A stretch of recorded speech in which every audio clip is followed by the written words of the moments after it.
I'm Harriet Hirshorn, and I'm a documentary filmmaker whose films focus on social justice issues. Let's see, question number 2. Congratulations, KQFF, for continuing your film festival online this year. So, Nothing Without Us, The Women Who Will End AIDS, is the first documentary to tell the story of how HIV-positive women on 2 continents turned a devastating diagnosis into a fight for survival and a movement to end a global epidemic.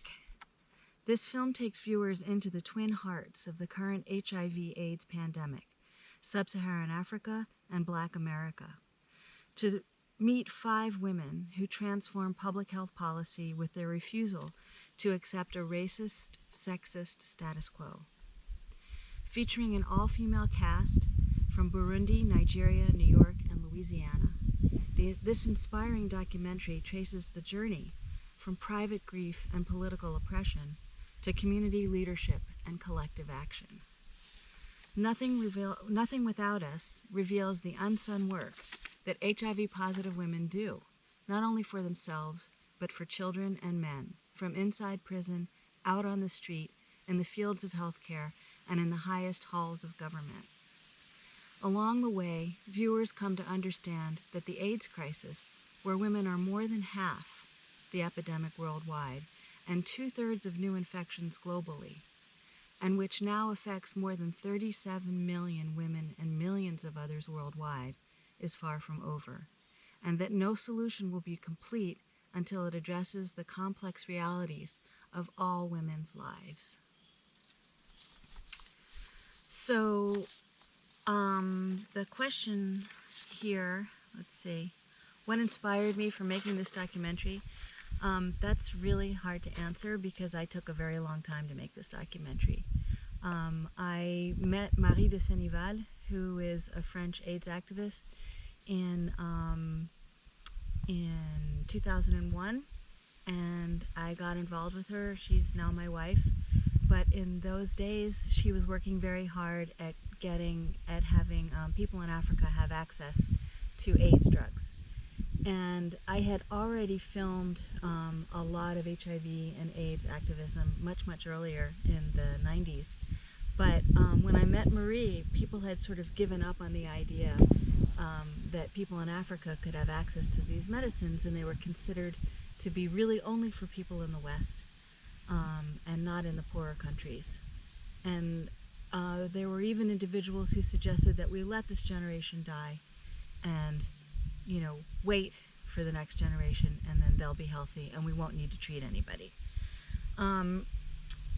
But when I watched Marie and her colleagues start setting up Planet Africa and ways for African communities to communicate with each other, and then they were bringing the drugs to them directly, I realized that this was a fascinating subject, and it was a story of survival, and it was a story of survival and mobilization.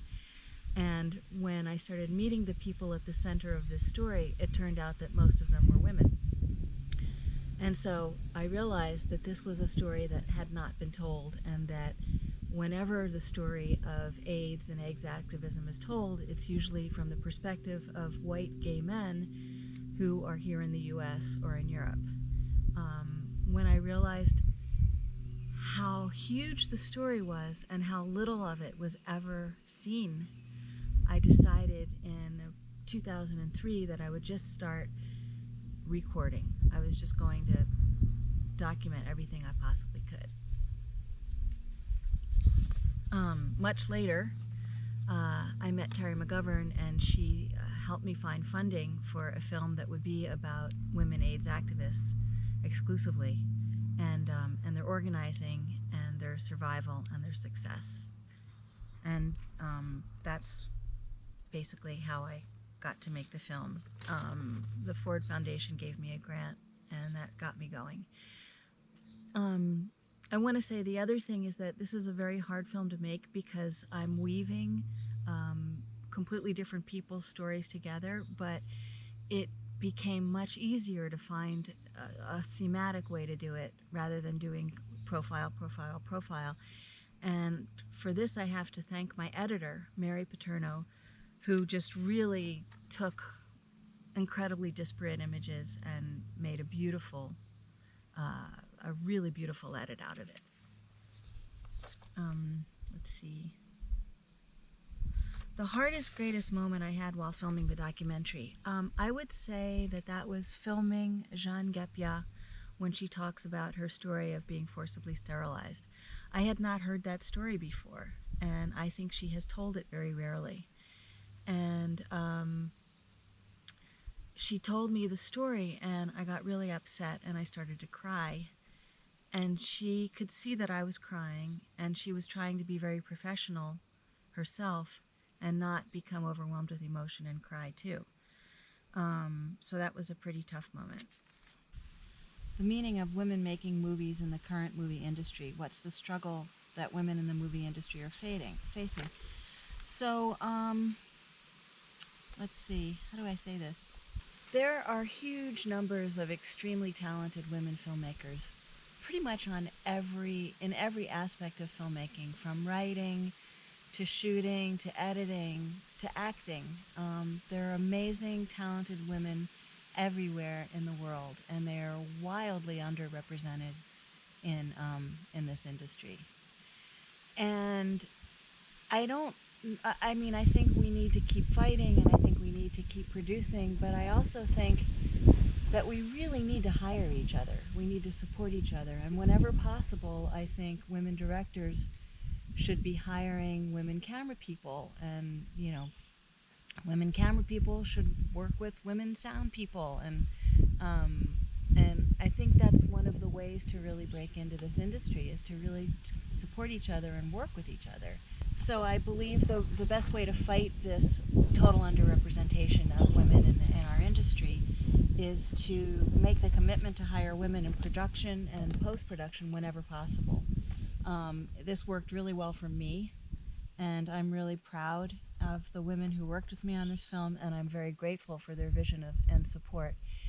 And a lot of the conversations that I had with Hilary Brocker, who contributed to the writing, or with Mary Paterno, who is the editor and in many ways crafted this film, the conversations are, essential, and you can't do it without each other's support. I mean, filmmaking is a team process. So, is there a specific tone that I wanted to maintain during the documentary? Okay. I think I already said that wait, let me see. The first goal of a film like this is visibility. There's an untold story. These women are invisible. The mere fact of rendering them visible is a huge undertaking, and it's also a huge step in having the world understand how to end this epidemic. And it's pretty clear to me that if women are not part of the decision-making process, if women are not in positions of power, if women are not everywhere, this epidemic will not end. The AIDS epidemic will not end. So I guess that would be the link between activism and filmmaking, is that the activist part is just rendering visible these women and what they've done. And how do NGOs like PWN or PATA proceed in their activism? They receive funding, both PATA and PATA is Rolake Odetayinbo's group, and what's great about them is that they really adapt. For example, they quickly adapted to providing COVID-19 services as the pandemic hit.